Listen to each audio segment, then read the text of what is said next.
Kumusta kamo diha mga kapaglaom sa inyong mga puluyanan o kung asa kamo karon na pahiluna pero nagasunod kamo sa atong programa sa Takna sa Pagtuon.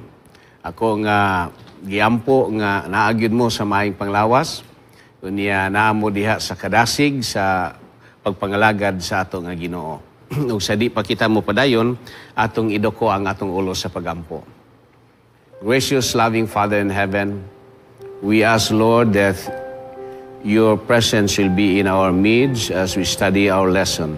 Grant me, the Lord, your wisdom so that as I discuss the lesson this evening to share with your people, I will be able to share it, Lord, and it would be clear to them, and all these things that we have studied, it will strengthen us to become more faithful in serving you. Thank you for answering our prayers. In Jesus' name I pray. Amen. So dinhi kita sa ato nga lesson 6. Unya ang ato nga titulo sa pagtuon niini nga simana, More Testimonies About Jesus. So dugang pa nga mga pagpamatuod mahitungod ni Jesus. Diri sa atong introduction, gipasantop diri nga si Ginoong Hesus mismo sa dinhi siya sa kalibutan, naghatag siya og kana pong mga pagpamatuod mahitungod kaniya nga siya gyud ang Mesiyas. Muna nga daghang mga miracles nga gihimo ni Jesus o kadtong mga miracles nga gihimo mga ilahanan nga nagapaila nga si Jesus gayud mao ang Mesiyas nga gipadala sa Ginoo. And that is also the theme of the writing of the book of John Mark nga iya gyud gipasantop nga si Jesus is the Messiah o iyahang gipakita ang mga ebidensya gyud tanan nga si Jesus mao ang Mesiyas nga gipadala sa Ginoo, the begotten Son. And we will read our key text for this week nga atong makita sa John chapter 12 verse 32. And if I lifted up from the earth, will draw all people to myself. Kung si Ginoong Hesus na kuno ibayaw na dito sa langit, ang tanan ng mga tao muduol nga na kaniya. And this is very true. Nga ato nga makita nga now there are millions of people who are believers of our Lord Jesus when Jesus was brought up to heaven. Sa diha nga tapos siya namatay, unya misaka siya dito sa langit, naghatag siya commission sa iyang mga believers, sa mga disciples. And now Christianity has spread all throughout the world. And our goal nga isangyag yun ang maayong balita that everyone should believe that Jesus is the Son of God, that in Jesus kitang tanan makabaton og kaluwasan. So we have the mission of the church to every people, kindred, and to all classes of people. And that is the mission of the church. Now, dirita sa ato nga mga pagtuon, sa Sunday, we saw a little bit of review sa adlaw nga Sunday. Atong makita din nga si John the Baptist nagpamatuod sa makaduha nga si Jesus is really the Christ. So atong makita nga si John sa diha nga ang iyang mga disciples ni John murag na jilo sa mga disciple ni Jesus nga daghan nang niadto dito sa mga disciple si Jesus o gipangbautismohan sa disciple ni Jesus ang mga katawhan. So there seems to be a jealousy sa mga followers ni John ngadto sa mga followers ni Jesus. So ni-report sila ni John o si John iyang gipamatuod pag-usab nga siya dili mao ang Mesiyas but ang Mesiyas mao si Jesus who is the Lamb of God. Unya, of course, atong nakita nga pinaagi sa pagpamatuod ni John pag-usab, ang iyahang mga sumusunod, ang iyahang mga disciples o katugyong mga faithful followers ni Jesus is now shifting to believe on Jesus. Nahimo na sila mga followers ngadto ni Jesus. And the greatest testimony of John the Baptist, kanang nag-ingon siya nga, he must increase, but I must decrease. So iyang gisultihan ng iyang mga disciples, he must decrease, si Jesus mo lambo, ako mo paubos na. And this is the role of John the Baptist. Ug iyag yung himo gyud ang iyang role to prepare the way of the Lord. And as we have considered it, John has perfectly do his task. Unya iyag yung gipaligon nga si Jesus is truly the Son of God.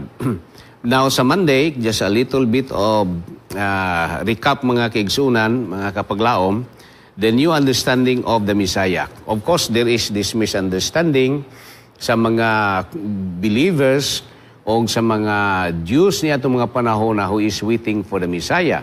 Ang ilang nga concept nga ang Messiah matawo sa kingly nga position o niya o gikan jud sa mga harianon nga mga panimulay o niya the work of the Messiah nga moana diya sa ilang panahon mahimo sila nga magawas nun gikan sa Roman Empire. So there is that political idea sa ilang concept yang Messiah moanhi i-overthrow ang Roman government o niya ang Messiah maghari o maghari sa diha sa ilahang nasod o sa tibuok nga kalibutan. This is the concept of the Jewish at the time. And now John was trying to correct ning ilahang sayop nga panghuna-huna nga that is not the understanding of the coming Messiah. That is not the way how we are going to understand. In fact, si John iyahang gipasantop sa iyahang mga believers o sa iyahang mga followers niya itong nga panahon nga si Jesus is the Lamb of God. The Lamb of God is giving us the idea nga ang ipadala si Ginoo who is the Lamb of God is just like kanabitang karnero, muna gitawag og the Cordero, ang Cordero sa Dios nga gipadala sa kalibutan aron mo ula siyang kinabuhi alang sa kaluwasan sa iyahang mga katawhan. So muna ang gi-correct ni John. There is a Monday lesson a new understanding of the Messiah. It's not a political ang gipasantop ni John. So iyaning gi-correct nga understanding nga sayop na nga pangunahuna. We have to consider that the Messiah ang iyang mission dili politikanhon kundi spiritual kingdom nga iyahang ipatukol nini nga kalibutan and to prepare the people that when the Messiah will be lifted up to heaven and will come again, ang mga tao nga naandam na dinis kalibutan will meet with Jesus ug dalon ta dito sa langit non nga puluyanan. So they are being corrected by John. Of course, siguro kung kita po ni atong panahon mga Hudiyutan ni atong panahon it is also be the same understanding sa mga local nga mga tao nga ilahang maabot silang unahuna because they are being oppressed by the Roman government at that time.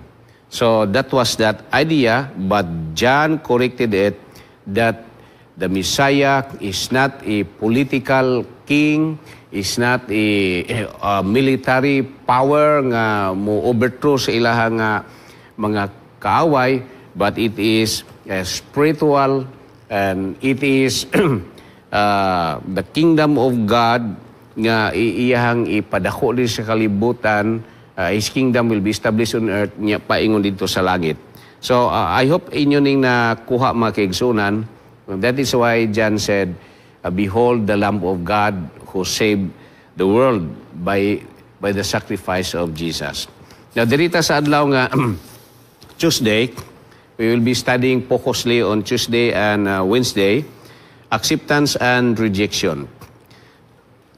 Ato makita diri nga pagsulod yun ni Jesus dito sa Galilee o sa Jerusalem, if you remember mga kapaglaom, nga ang mga tao grabe gyud ang ilahang nga pagpangandam, di ba, dahil panahon nga pagsulod ni Jesus dito nga ang mga tao nag-welcome ni Jesus, nag-ingon sila Hosanna in the highest, ilahang mga sinina, ilahang gikatag dito sa dalan, gipagian nila ni Jesus, si Jesus sakay sa mao nga sa asno. So imo nang makita nga grabe gyud kayo nga ilang pag-receive ni Jesus, especially nga daghan na silang nakita ni Jesus nga mga miracles nga ilaha nga nasaksihan. And one of that is the miracle nga si Jesus nagpakaon ni atong mga 5,000 ka mga tao, wa pay labot ang mga kababayenan o mga kabataan. So it is most likely naa sa mga 15 to 20,000 or more ka mga tao ang ipakaon ni Jesus. Now, when the people saw this miracle, dili ni basta-basta. Duha ka tinapay lang o lima ka tinapay o duha ka isda, napakaon niya ang thousands ka mga tao. Unya pagkahuman na pagyudaghan kaayo nga nagabilin. So, ingon ang mga tao nga mao gyud ni ang Mesiyas. Mao gyud ni ang Mesiyas. Mao ni atong gipaabot nga mo overthrow, magpangulo sa atua, i-overthrow ang Roman government. Unya wala tay problema kay mo adto ta sa gubat o wala tay pagkaon, automatic maghimo ra dayon og milagro si Jesus, pakanon tang tanan, so wala tay problema sa supply. Plus si Jesus nag-ayo sa mga masakiton niya, si Lazarus gibanhaw, unya doon na patoy mga previous nga event nga gibanhaw ni Jesus katong usa ka bata nga dal-o na unta dito sa lubnganan, natagbuan ni Jesus, gibanhaw ni Jesus. Unya na ang daughter sa usa ka punuan sa Romanhon nga namatay, gibanhaw ni Jesus. So ingon sila og maggubat ni wala tay problema. Tungod kay natay pagkaon, mapubaydan ta ni Jesus. Unya kung naay mamatay, pwede ra pud iyang banahon. So now they are planning nga ang ilang buhaton si Jesus ilahang by force ilang gusto himuon nga hari, ilang koronahan. Of course si Jesus sa dihang iyahaning namatigdan, of course Jesus knows everything, so si Jesus ni withdraw sa crowd. Hinahinay og si Jesus nga wala nila nahibalan because Jesus don't want to kanang musunod silang idea si Jesus himuon nilang hari, and that would defeat the purpose of Jesus coming. Nga instead nga si Jesus iyang ihalad iyang kinabuhi alang sa tong kaluwasan na nakigubat na hinoon siya, nakig-struggle na hinoon siya in a political manner. That is not the mission of Jesus. Then of course kini gi-explain ni Jesus sa dihang dito siya sa Capernaum nga iyang gisultihan ang mga tao nga ang kahulugan sa miracle nga iyang gihimo sa pagpakaon sa mga tao sa tinapay, mao ang iyang kinabuhi, ang iyang lawas nga maoy tinapay nga pagkaon sa mga tao nga espirituhanon nga makahimo silang pag-alagad nga magapadayon. O ang iyang lawas nga giula dito sa cross.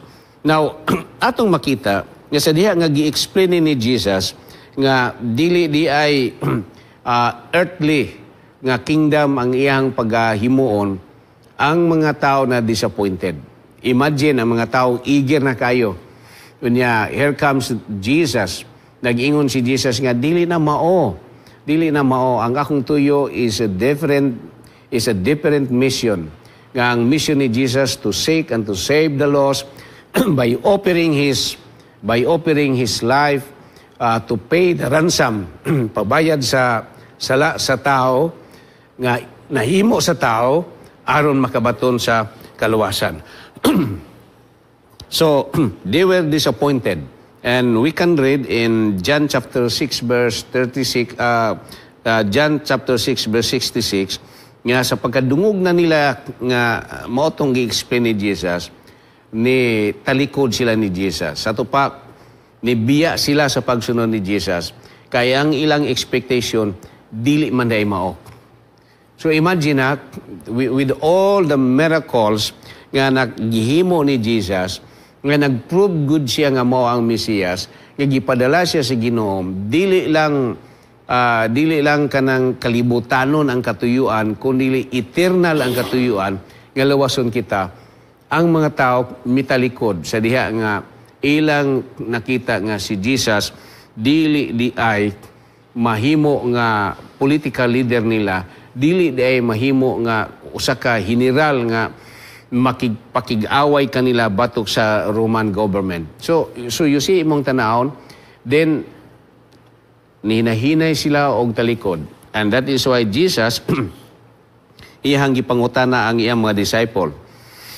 Ingon siya sa iyang mga disciple nga inyo basad kong biyaan sama sa mga daghan nga mga tawhan nga mitalikod na kanako kay dili mao ang ilang perception nga usa ka Misaya nga mag-lead out og freedom nga gikan sa oppression sa mga Roman Empire ni adto nga panahon na. And here ato nga makita nga ang iyang mga disciples they have chosen firmly to stand with Jesus. And we have the words of Peter nga nindot kayo nga paminaw nato mga kapaglaom nga ang iyang gipamatuod makapalig-on pod sa matag usa kanato. Ako ni masahon na alis sa atong lesson. This is when Peter make his amazing confession, another witness as to both that what Jesus had and who he is.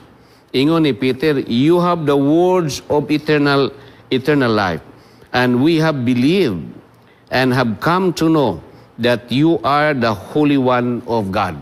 This is a profound, amazing statement of confession ni Peter mahitungod ni Jesus. Ngayon said, Jesus, you have the word of eternal life.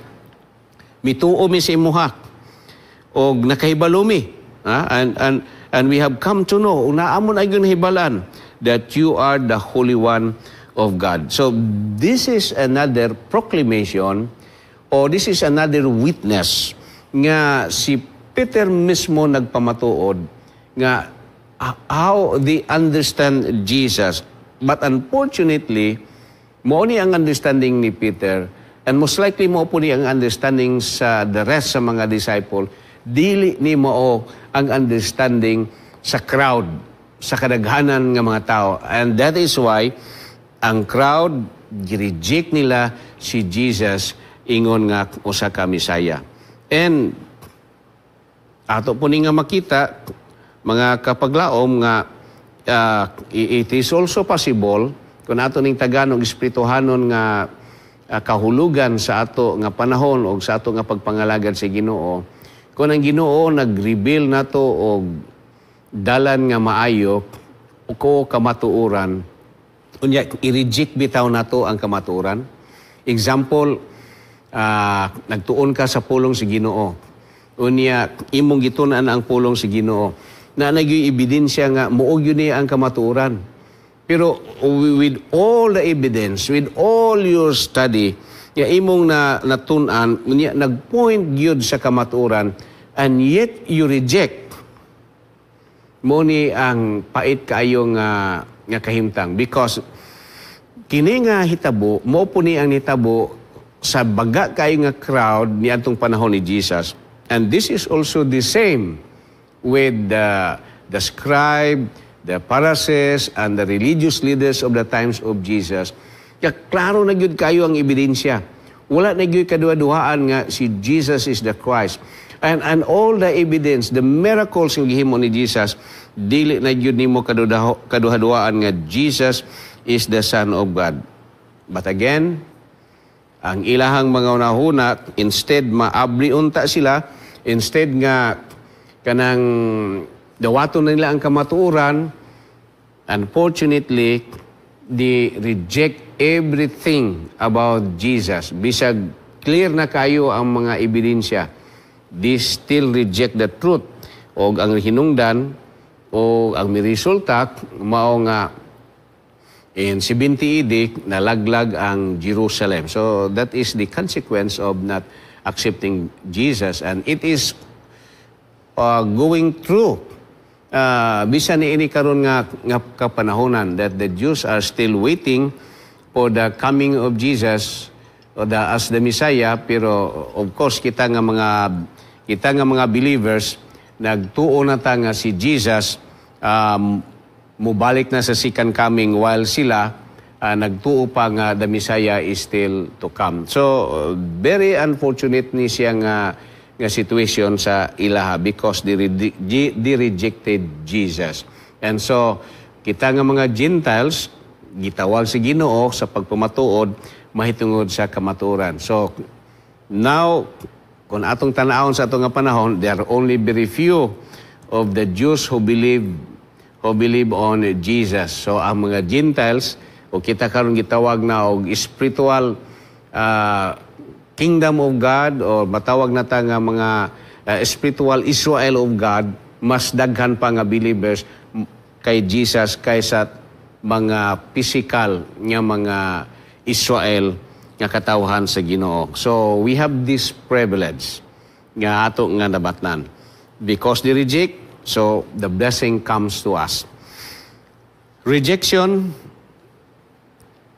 mauni ang nakadako kayo og problema sa mga katawhan ni atong panahon na. So brethren, if you knew the truth, do not reject it, accept it, so that it will not be tolit sa ato nga pag-alagad sa Ginoo. Dili ta maulahi bitaw og masayang ang panahon o ang atong kinabuhi nga ka Bible study naman ta, nakatuo naman ta sa pulong si Ginoo.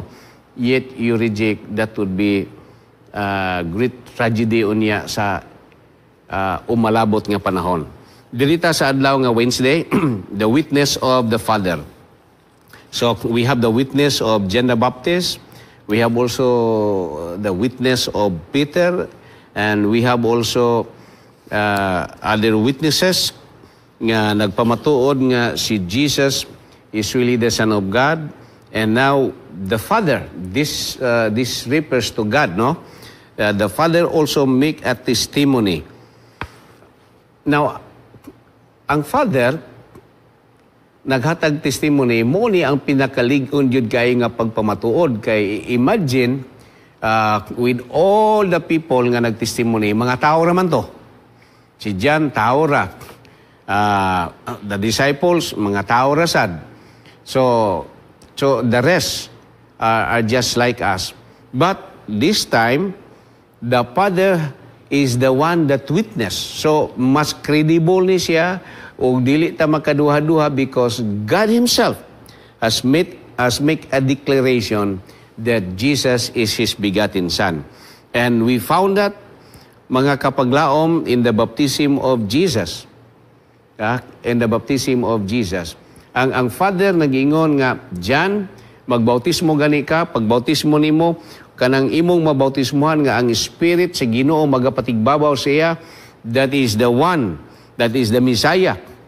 And so, sa diha nga nagbautismo na gyud si John ni Jesus, iyang nakita nga ang langit na abli, then ang usa ka langgam, the dove, nga the Spirit of God na pagigibabaw diha kang Hesus. So, si John nagpamatuod nga si Jesus is truly the Son of God.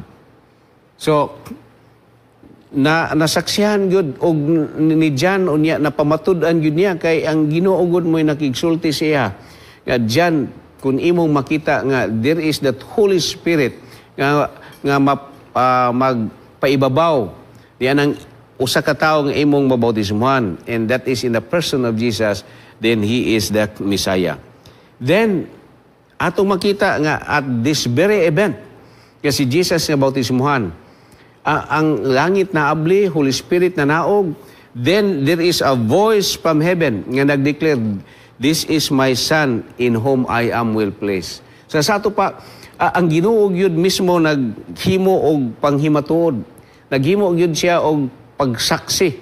Kunya sa diha nga gisulti ni sa Ginoo, ang tanan nga didto saksi sa mao nga pagbautismo, ilang nadungog ang dako nga dalugdog sa langit, unya nadunggan sa mga tao ang pulong si Ginoo. I don't know og clear ba ka pud sa uban, but to John's hearing, it was very clear. That is why iyang gi-record nga nag-ingon ang Ginoo, this is my Son, God the Father, this is my Son in whom I am well pleased. So God make a testimony about Jesus. So do na pa ba'y mo question kung ang Ginoo na nato mao na ang mag-declare nga si Jesus is my begotten Son. Mga kaigsunan, mga kapaglaon, muraog, lisod na nato na kung questionon pa nato ang authority sa ato nga Ginoo. Maka-question ta sa authority ni Peter, maka-question ta sa mga tao nga nagsulti that Jesus is the Christ, and we believe that they are also impressed by the Holy Spirit or by the Spirit of God nga muingon ka nga this is the Son of God. Pero niini nga panahona ang Ginoo nagyud, so in the time of baptism nagdeklarar nga Jesus is my begotten Son, and there the Holy Spirit. So atong makita nga the three personhood of God atong makita dito sa baptism. Father, the Son, and the Holy Spirit.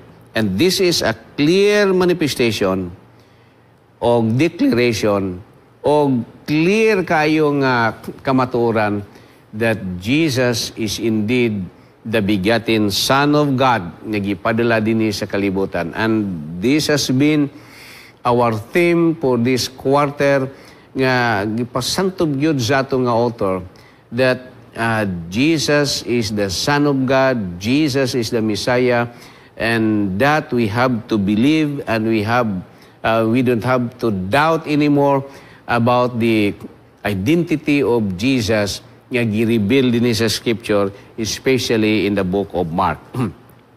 Now, that is not only that is not only the only time that the Father has also make a testimony or a witness that Jesus is the Son of God.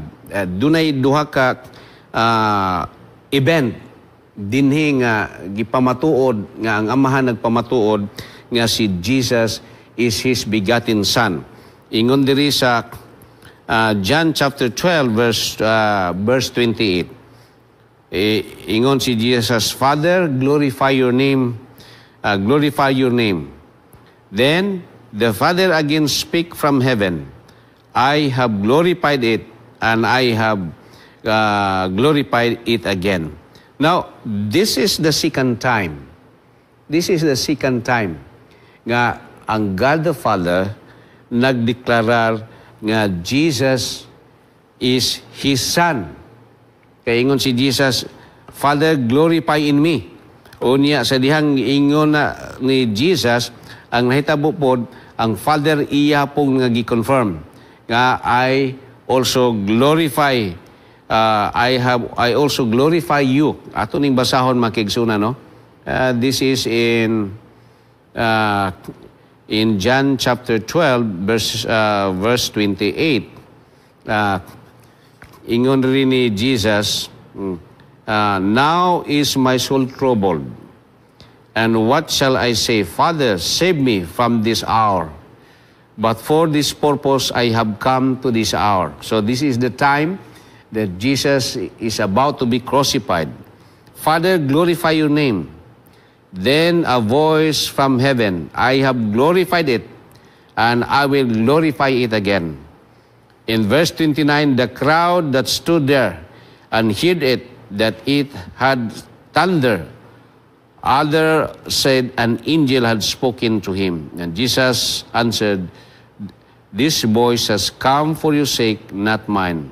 So, ato nga makita din him makaigsunan that the Father, on the second time at Jesus' crucifixion, that He declared that Jesus is His Son. Kay pag-ingon ni Jesus, Father, glorify your name. Then a voice from heaven, I have glorified it, and I have glorified it again. Then ang witness, ang witness in verse 29, the crowd that stood there had heard it. Ang crowd, unya igingon ri that it had thundered. Mura kuno og dako kayo nga dalugdog ang ilang nabatian gikan sa langit.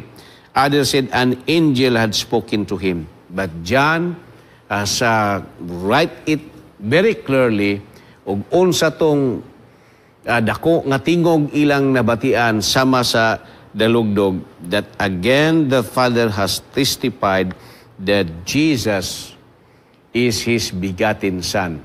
Nga iyang gi-glorify ang iyang anak. Just as the glory with Jesus in heaven, now on the mission of Christ on earth, nga gituman ni Jesus ang iyang mission, the Father declared that He glorified His Son sa achievement, sa sacrifice ni Jesus para sa kaluwasan sa iyang makatawhan. So my brothers, my sisters, mga kapaglaom, Jesus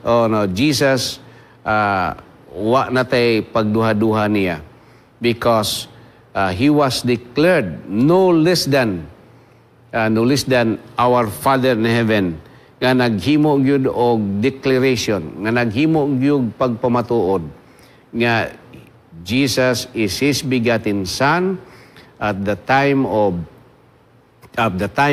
the baptism. This is my Son, in Him I am so pleased. Then at the crucifixion of Jesus, just before the crucifixion of Jesus, again the Father has affirmed that He also give glory to Jesus, and that Jesus on His mission, the Father affirm nga mooni ang iyang anak o iyang gi-glorify ang iyang anak sa dako kayo nga katuyuan nga nahimong successful ang iyang mission dinhi sa kalibutan. So with this lesson tonight, especially this here on Wednesday, the declaration of the Father, the witness of the Father, mao ni ang kanang wala na gyud tay ikaribatol ani kay ang Amahan na gyud sa langit. It's not an ordinary witness, but the witness is the God of heaven who declares that Jesus is His begotten Son. So mo ni mga hinigugma ko makiigsunan ang nasintro sa ato nga lesson, no? Nining duha ka adlaw nga Jesus first was rejected sa mga tao, pero ang iyang mga disciple had remained in Jesus and even confirmed that Jesus is the Word of life, that Jesus is really the Son of God, o dili na gyud sila magkaduha-duha kay matud pa ni Peter, you are the Holy One of God. Of course, si Peter man gusto siya. Pero diri sa adlaw nga Wednesday, ang Ginoo na gyud ang nag-ingon nga si Jesus ako ni siyang anak. Dili na gyud ta unsa ni debate ani kay unsaon pa man nato ning debate nga ang Ginoo naman gyud ang gasulti. So kun ato magong tan-awon, kung di ba kung naay mga kaso-kaso, naay mga ebidensya nga atong ipresentar, kung ang ebidensya nga atong ipresentar nga pagpamatuod nga mao gyud ni siya ang tinuod, kanang authentic gyud kayo, muna nga tan-aw na itong ebidensya, kinsa may kanang ebidensya, credible ba ni siya nga tawhana, unsa man ni iyang pagkatao, kana bagyo ning katuhuan bagyo ni siya nga kung magsaksi siya niini. So sa mga kaso atong makita nga ang ebidensya nga credible unya ang tao nga nagwitness ato yung nakita nga tarong gyud makatuog gyud ta, so makaingon ta nga credible na mutuop ni sa iyang nga witness.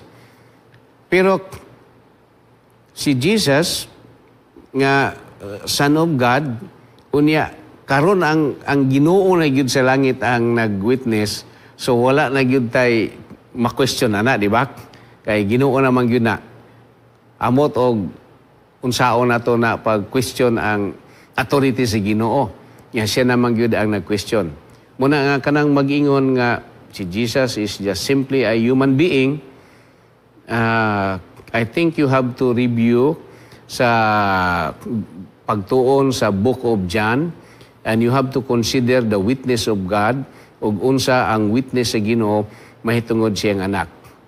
Kay kung imo na i-consider, now you would think that Jesus is not an ordinary person.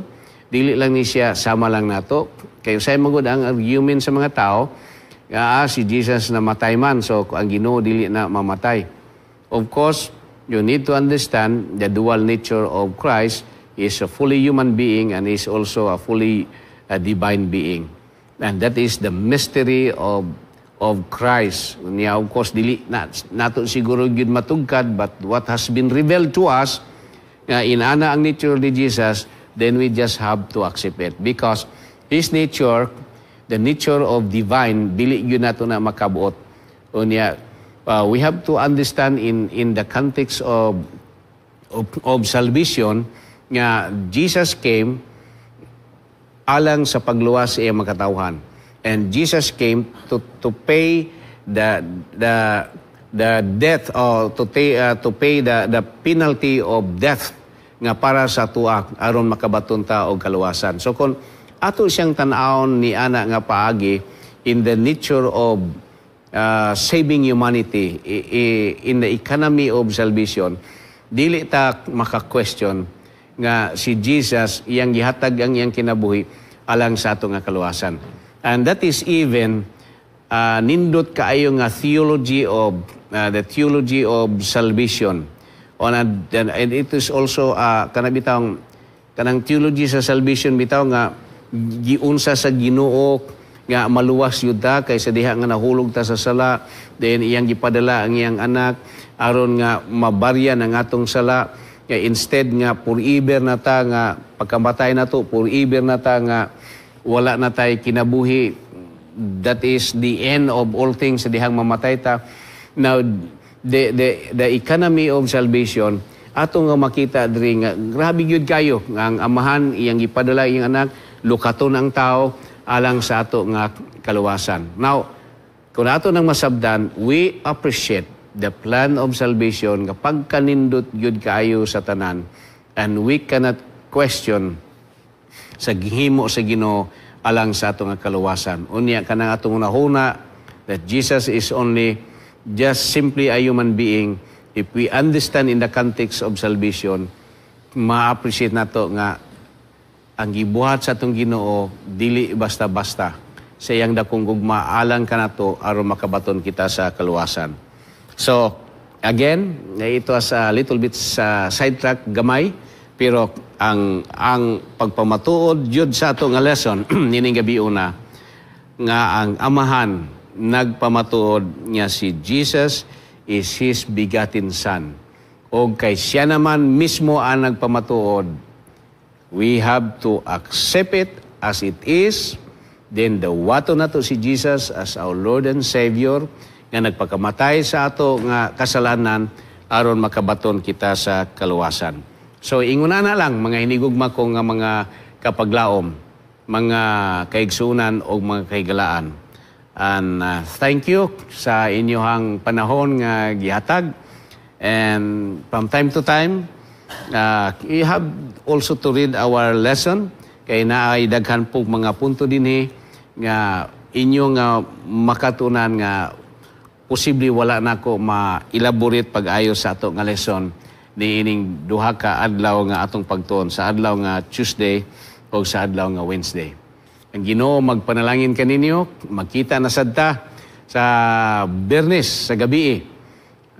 Siguro mag-inusara lagi hapon ko ani tungod kay ang ato nga mga kauban, si Pastor Pido and the rest sa atong mga directors tuwa karon sa CPM, Zamboanga Peninsula Mission naghimo sa pagwali, ang uban pod nato nga mga kauban tuwa pod sa AYA sa ilahang doctoral program, uban pod tuwa sa division kay dunay dako nga meeting po dito sa year end.